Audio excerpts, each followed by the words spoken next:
দাঁড়িয়ে দাঁড়িয়ে মুখ দেখছো কি? বাবা কি বললো শোনোনি? যাও এখান থেকে। চলে যাচ্ছি। আচ্ছা বাবা, তোমার হাতে ওটা আইফোন না? আইফোন তো অনেক দামি হয়।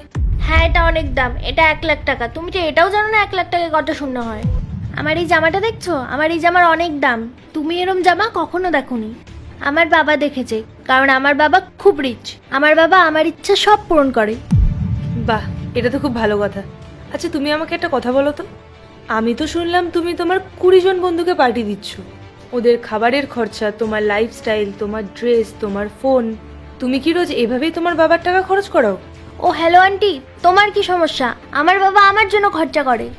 না শোনা, আমার তো কোনো সমস্যা নেই, কিন্তু তোমার বাবা একদিন সমস্যায় পড়তে পারেন। কারণ তুমি যেভাবে তোমার বাবার টাকা খরচ করাও, হতেই পারে ওনার সব টাকা শেষ হয়ে যাবে।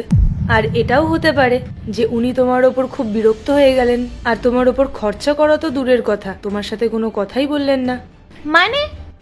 মানে মানে তুমি তোমার বাবাকে এই অফিসের ম্যানেজার মনে করছো, তাই তো? কিন্তু আসল সত্যিটা হলো, তোমার বাবা এখানকার ম্যানেজার না, উনি এখানকার পিয়ন। আর ওনার স্যালারি এতটাই কম যে আমি তো এটা বুঝতে পারছি না উনি তোমার সমস্ত ইচ্ছা কি করে পূরণ করছেন। ওনার ওই স্যালারিতে তোমার স্কুলের ফিসটা চলে গেলেই তো অনেক বড় ব্যাপার। তুমি মিথ্যে বলছো, এটা কি করে হতে পারে? আমার বাবা আমাকে বলেছে উনি এই কোম্পানির ম্যানেজার, আর আমি আমার বাবাকে এই চেয়ারে অনেকবার বসতে দেখেছি। তুমি মিথ্যে বলছো। আমি মিথ্যে বলে কি লাভ পাবো?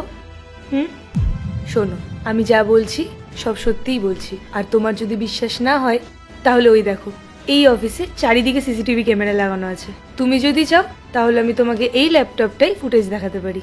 তোমার বাবা আমাকে পেছন থেকে হাত জোর করে অনুরোধ করছিলেন যাতে আমি তোমাকে না বকি বা আমি তোমাকে সব সত্যিটা না জানাই। আর আমি সত্যিই বলছি, তোমার বাবা তোমাকে মিথ্যে কথা বলেছেন। উনি এই অফিসের